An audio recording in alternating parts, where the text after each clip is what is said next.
Assalamualaikum warahmatullahi wabarakatuh. Kembali lagi bersama saya. Saya ingin menyampaikan materi yaitu pemanfaatan teknologi dalam pendidikan yang disusun oleh Angin Salsabila dengan NIM 23040950206 angkatan 23B, yaitu sebagai tugas profesi pendidikan. Mari yuk kita sama-sama menyimak materinya. Apa peran teknologi dalam pendidikan? Peran teknologi dalam pendidikan yaitu salah satunya peran teknologi utama dalam pendidikan adalah sebagai sarana pembelajaran. Dengan menerapkan teknologi, guru dapat menggunakan berbagai media dan alat yang menarik seperti presentasi multimedia, video, dan perangkat lunak interaktif. Ini membantu meningkatkan keterlibatan siswa dalam proses pembelajaran dan menciptakan lingkungan belajar yang lebih menarik. Selain itu, teknologi juga dapat meningkatkan efisiensi proses pembelajaran dengan adanya platform pembelajaran online. Guru dapat memberikan tugas, mengumpulkan pekerjaan siswa, dan memberikan umpan balik secara elektronik. Hal ini menghemat waktu dan tenaga yang sebelumnya digunakan untuk tugas-tugas administratif, sehingga guru dapat fokus pada kegiatan pengajaran yang lebih efektif. Peran teknologi juga terlihat dalam meningkatkan relevansi kurikulum dengan tuntutan industri. Dalam dunia yang terus berkembang pesat, teknologi memainkan peran yang semakin penting. Dengan mengintegrasikan teknologi dalam kurikulum, siswa dapat belajar tentang perkembangan terkini dalam industri seperti kecerdasan buatan, teknologi blockchain, atau pemrograman komputer. Hal ini membantu mempersiapkan mereka dengan keterampilan yang relevan untuk masa depan. Mari yuk kita sama-sama simak materi selanjutnya. Setelah kita mengetahui tentang peran teknologi dalam pendidikan, yuk kita masuk pada agenda pembahasan materi selanjutnya, yaitu yang pertama, peran teknologi dalam pendidikan, yang kedua, pemanfaatan teknologi dalam pendidikan, yang ketiga, tantangan pendidikan di era digital, yang keempat, manfaat dan kekurangan dari teknologi pendidikan, yang kelima yaitu kesimpulan. Mari yuk kita sama-sama simak materinya. Materi pertama, peran teknologi dalam pendidikan. Teknologi merupakan hasil perkembangan ilmu pengetahuan dan berlangsung dalam bidang pendidikan. Oleh karena itu, pendidikan itu sendiri juga harus menggunakan teknologi untuk membantu pelaksanaan pembelajaran. Hal ini sesuai dengan pendapat Lestari tahun 2011 yang menyatakan bahwa teknologi digital kini sudah mulai digunakan di dalam lembaga pendidikan sebagai sarana untuk mendukung pembelajaran, baik sebagai alat informasi, yaitu sebagai sarana mengakses informasi, atau sebagai alat pembelajaran, yaitu sebagai sarana penunjang kegiatan belajar dan tugas. Teknologi merupakan hasil ciptaan manusia, oleh karena itu wajar bila memiliki kekurangan atau dampak negatif di dalam bidang pendidikan. Selain memiliki sisi positif, teknologi juga memiliki sisi negatif. Jika di suatu sekolah tidak memadai teknologi informasi, maka sekolah tersebut akan mengalami keterbelakangan untuk proses belajar mengajar. Rusmin 2016, pada abad ini, terutama bidang informasian dan komunikasian teknologi ICT yang serba sophisticated membuat dunia ini semakin sempit karena kecanggihan teknologi ICT. Ini beragam informasi dari berbagai sudut dunia mampu diakses dengan instan dan cepat oleh siapapun dan dari manapun. Komunikasi antar personal dapat dilakukan dengan mudah, murah, kapan saja dan di mana saja. Materi kedua, pemanfaatan teknologi dalam pendidikan. Belajar mengajar sebagai suatu proses merupakan suatu sistem yang tidak terlepas dari sistem yang lainnya yang saling berinteraksi. Salah satu komponen dalam pembelajaran adalah sumber belajar, learning resources. Sumber belajar lahir dalam upaya untuk meningkatkan kadar hasil belajar.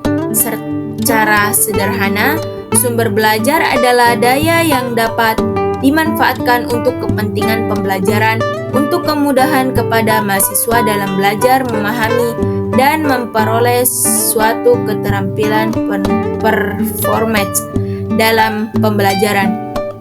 Dalam pengembangannya, sumber belajar dapat dibedakan menjadi dua macam, yaitu yang pertama, sumber belajar yang dirancang atau secara sengaja dibuat untuk pembelajaran disebut juga learning resources by design, misalnya buku, brosur, ensiklopedia, film, video, type, slide, dan film, strip, dan lain-lain. Kedua, sumber belajar dimanfaatkan dan tidak secara sengaja dirancang untuk pembelajaran yang ada di sekitar kita. Sumber belajar ini disebut learning resources by utilization. Misalnya, alam sekitar, pasar, toko, museum, toko masyarakat, dan sebagainya. Semua sumber belajar baik yang dirancang maupun yang tidak dirancang dapat diklasifikasikan yang meliputi orang, peralatan, teknik, dan metode dan lingkungan. Secara rinci, sumber belajar terdiri dari tiga macam. Yang pertama istilah people and men sebagai pihak yang menyalurkan pesan pembelajaran, misalnya dosen, guru atau dosen, penceramah, dan lain-lain. Yang kedua, media information meliputi material dan device sebagai bahan software dan perlengkapan dan hardware. Yang ketiga, teknik atau metode sebagai cara atau metode dalam penyampaian informasi, environment atau setting sebagai lingkungan tempat interaksi belajar. Terdapat banyak pemanfaatan teknologi dalam pendidikan. Beberapa di antaranya adalah pembelajaran jarak jauh. Teknologi memungkinkan adanya pembelajaran jarak jauh atau e-learning. Dengan adanya platform pembelajaran online, siswa dapat mengakses materi pelajaran, tugas, dan ujian secara digital. Mereka juga dapat berinteraksi dengan guru dan sesama siswa melalui forum, diskusi, atau video konferensi. Yang kedua, sumber belajar digital. Teknologi memungkinkan akses mudah ke berbagai sumber belajar digital, seperti e-book, video pembelajaran, dan tutorial online. Siswa dapat belajar dengan lebih interaktif dan mendalam melalui sumber-sumber ini. Yang ketiga, simulasi dan virtual reality. Teknologi seperti simulasi dan virtual reality dapat digunakan dalam pendidikan untuk menciptakan pengalaman belajar yang realistis. Misalnya, siswa dapat menggunakan simulasi komputer untuk mempelajari konsep fisika atau menggunakan perangkat VR untuk menjelajahi lokasi, sejarah, atau tempat-tempat yang sulit dijangkau. Yang keempat, alat bantu pengajaran. Teknologi juga menyediakan berbagai alat bantu pengajaran yang dapat meningkatkan efektivitas pembelajaran. Misalnya, proyek interaktif, papan tulis digital, dan perangkat lunak pembelajaran khusus dapat digunakan oleh guru untuk memvisualisasikan konsep, membuat presentasi yang menarik, dan melibatkan siswa dalam pembelajaran. Yang kelima, evaluasi dan pemantauan. Teknologi dapat digunakan untuk melakukan evaluasi dan pemantauan kemajuan siswa, misalnya dengan menggunakan perangkat lunak. Pengelola pembelajaran, guru dapat membuat dan mengoreksi ujian secara otomatis. Selain itu, data yang dihasilkan oleh teknologi juga dapat membantu guru dalam memantau perkembangan siswa dan memberikan umpan balik yang lebih efektif. Yang keenam yaitu kolaborasi dan komunikasi. Teknologi memungkinkan kolaborasi dan komunikasi yang lebih mudah antara guru dan siswa melalui platform pembelajaran online. Siswa dapat berkolaborasi dalam proyek, berbagai ide, dan memberikan umpan balik satu sama lain. Guru juga dapat memberikan bimbingan dan dukungan kepada siswa melalui pesan atau video konferensi. Materi selanjutnya, tantangan pendidikan di era digital. Yang pertama, Akses dan kesenjangan teknologi. Meskipun teknologi digital saat ini sudah biasa dikatakan mainstream, telah menjadi lebih umum, namun masih ada kesenjangan akses konektivitas internet di beberapa daerah atau komunitas. Hal ini dapat mempengaruhi kemampuan siswa-siswi untuk memanfaatkan pendidikan digital secara maksimal. Khususnya hal ini masih menjadi perhatian di Indonesia dan merupakan hal yang utama dalam tantangan pendidikan di era digital. Yang kedua, kecerdasan buatan dan otomatisasi. Perkembangan kecerdasan buatan AI dan otomatisasi membawa perubahan dalam dunia kerja dan kebutuhan keterampilan. Pendidikan harus mengadaptasi kurikulum dan strategi pengajaran untuk mempersiapkan siswa-siswi menghadapi tren ini dan mengembangkan keterampilan yang relevan. Yang ketiga, perubahan peran guru.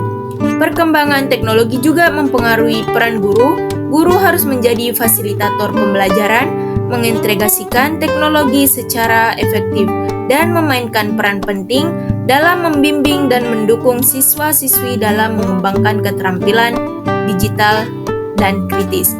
Yang keempat, pemanfaatan teknologi secara efektif. Penggunaan teknologi dalam pembelajaran harus memiliki tujuan yang jelas dan terintegrasi dengan baik dalam proses pembelajaran.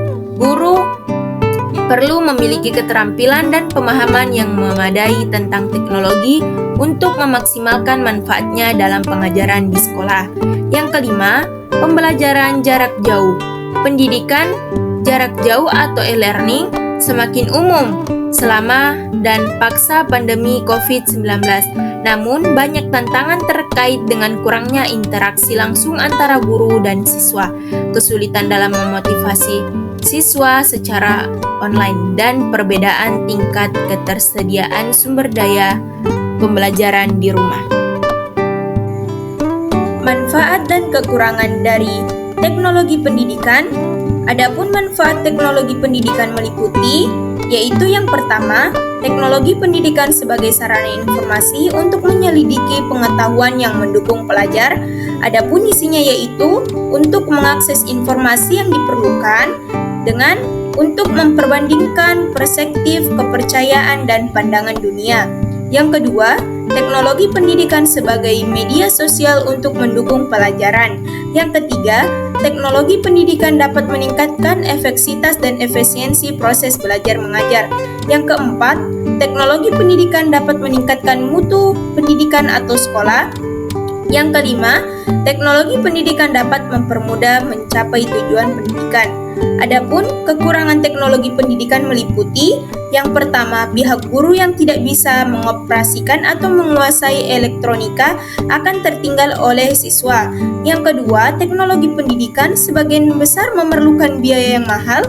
Yang ketiga, keterbatasan sarana prasarana sekolah akan menghambat inovasi pendidikan. Yang keempat, mempermudah terjadinya pelanggaran terhadap hak atas kekayaan intelektual, yaitu HAKI. Yang kelima, adanya pengontrolan yang tinggi terhadap peserta didik. Adapun kesimpulan yang dapat kita ambil dari materi ini yaitu teknologi pendidikan adalah segala usaha dalam melaksanakan proses keseluruhan belajar agar terwujudnya pembelajaran yang spesifik. Pengembangan kurikulum pendidikan, teknologi untuk peserta didik di jenjang pendidikan dasar tampaknya merupakan salah satu alternatif yang dapat mengatasi masalah yang berkaitan dengan pembiayaan teknologi. Teknologi pendidikan memiliki manfaat, salah satunya untuk mempermudah tercapainya tujuan pendidikan. Selain terdapat manfaat, teknologi pendidikan juga memiliki kekurangan, salah satunya yaitu teknologi pendidikan sebagian besar memerlukan biaya yang mahal. Terima kasih yang sudah menonton dan menyimak hingga selesai. Apabila ada salah kata saya atau salah pengucapan saya dalam pembacaan materi, mohon dimaafkan. Wabillahi taufik walhidayah. Wassalamualaikum warahmatullahi wabarakatuh. See you next time.